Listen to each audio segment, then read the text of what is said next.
Halo Cancer, selamat datang dan terima kasih sudah mampir. Semoga kamu dalam keadaan sehat.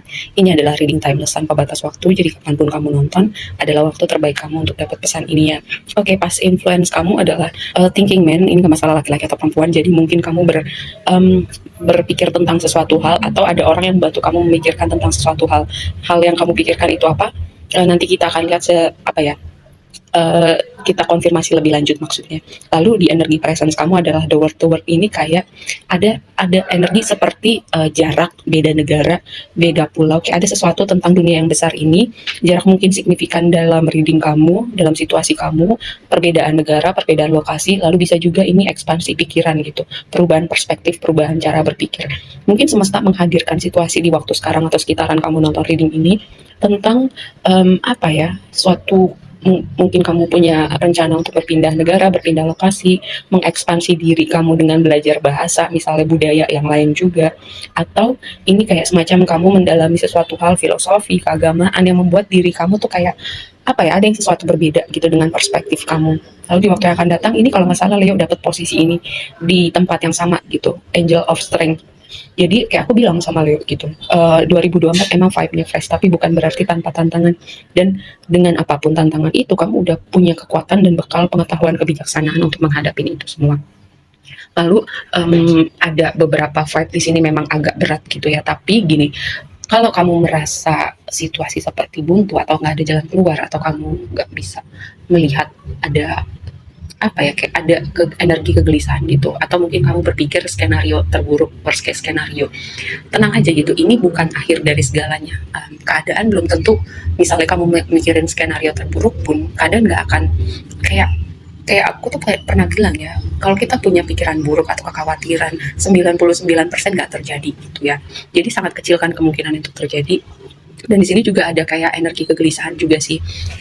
Oke, mari kita bahas lebih lanjut. Nah, di Love Oracle kamu tuh ada fotograf ini tuh berbicara tentang kayak ada seseorang, bisa orang yang pernah terhubung sama kamu melihat ke belakang gitu, merindukan seseorang, memikirkan seseorang, atau mungkin masih menyimpan kayak foto-foto, kayak benda-benda yang pernah kalian saling berikan gitu, atau benda-benda yang mengingatkan kamu sama orang ini, atau begitu juga sebaliknya ya, dia kayak melihat lagi benda-benda yang mungkin mengingatkan dia sama kamu. Jadi kayak ada seperti merindukan dan melihat memori-memori yang pernah dilewatin ya. Biasanya sih emang orang yang nggak ada ya, untuk konteks apapun gitu, bisa hubungan romantis, bisa hubungan keluarga, ketika kamu misalnya gitu ya, ada anggota keluarga kamu yang udah nggak ada di dunia ini, terus kamu merindukan saat-saat mereka masih ada, mereka support kamu, mereka ada buat kamu.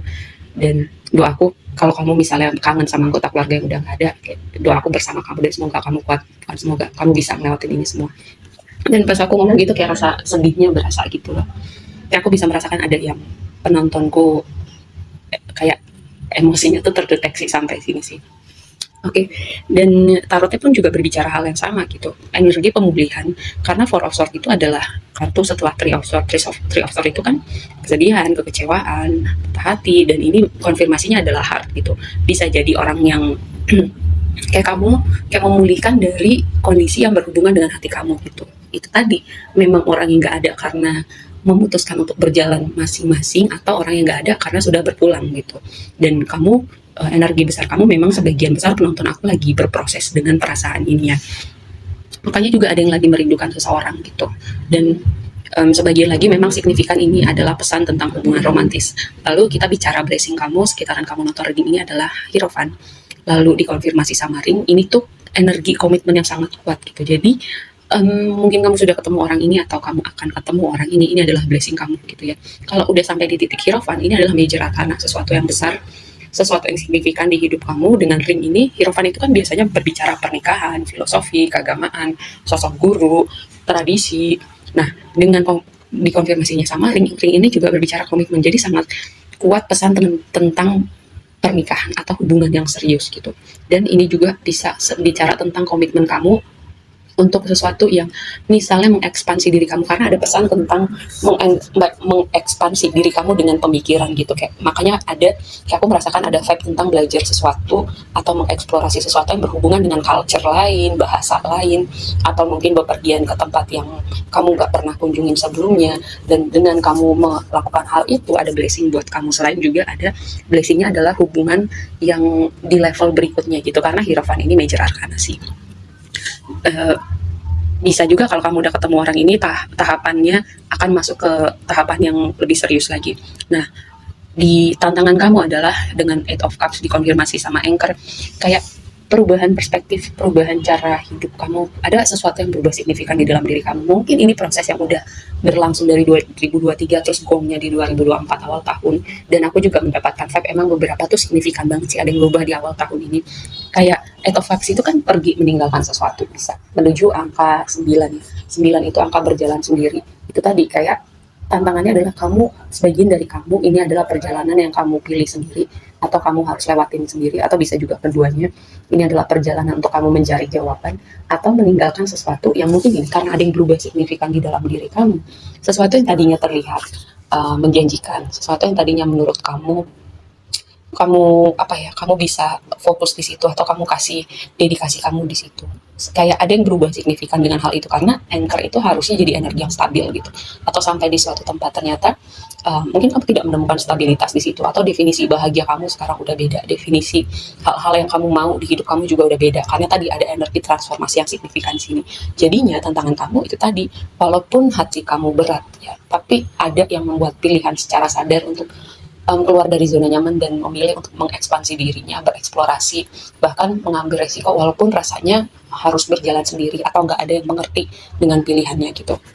Dan yang kamu perlu uh, yang perlu kamu tahu di waktu yang akan datang, nggak jauh dari kamu nonton ini atau mungkin butuh beberapa waktu ya, kayak Nine of Swords ini adalah energi kecemasan gitu dengan Lily. Kalau ini lebih kepada gini, ketika kamu masukin zona yang baru, itu kan zona yang gak familiar ya, wajar kalau diikutin dengan rasa takut gitu, takut, cemas, mungkin gak tahu juga kedepannya apakah seperti apa gitu. Tapi zona unknown itu menakutkan karena kita nggak pernah ada di situ. Tapi aku selalu bilang zona unknown itu ada potensi tanpa batas gitu ya. Di situ juga kamu bisa growing, di situ kamu bisa berekspansi. Kalau kamu terus berada di zona yang sama, melakukan hal yang sama atau situasi orang yang sama, kayak kamu nggak bertumbuh gitu sebagai individu. Makanya ketika kamu berani melangkah untuk mengeksplorasi atau memasuki sebuah zona yang kamu nggak familiar, di situ kamu bisa growing, bahkan jauh lebih banyak daripada kamu bertahan dalam situasi yang sama gitu. Yang menurut kamu juga sebenarnya udah sadar bahwa di situ, karena di sini ada Eight of Cups gitu, ada yang mengambil melangkah untuk mengekat sesuatu atau meninggalkan sesuatu. Nah, advice-nya adalah ini sangat bisa dipahamin dan sangat manusiawi ya, dengan Seven of Cups dan Cloud, kebingungan wajar. Tapi nggak apa-apa, kadang ada momen-momen di hidup kita cuma bisa mengalir gitu. Ini adalah cara semesta untuk ngajarin kamu mengalir, surrender dan percaya gitu. Mungkin petunjuknya sehari cuma selangkah, besok selangkah lagi, besok selangkah lagi, atau kamu diminta semacam lakukan apa yang bisa kamu hari ini. Nanti misalnya semesta akan bukan satu pintu, semesta akan ngirim satu orang atau beberapa orang atau informasi yang semacam petunjuk untuk kamu melangkah ke langkah selanjutnya atau masuk chapter berikutnya. Jadi kalau kamu dikasih informasinya semua, mungkin kamu bisa kayak overwhelming gitu. Jadi cara semesta menuntun kamu ya satu persatu, dikit-dikit, biar kamu juga bisa adaptasi, pelan-pelan juga belajar surrender dan mengalir gitu ya. Apalagi kamu sebagai water sign gitu, emosi bisa sangat signifikan. Jadi mungkin itu juga cara semesta untuk bikin kamu nggak overwhelming ya. Aku rasa segitu aja dulu readingnya kali ini buat kamu. Semoga bermanfaat dan sampai ketemu di reading berikutnya ya. Bye.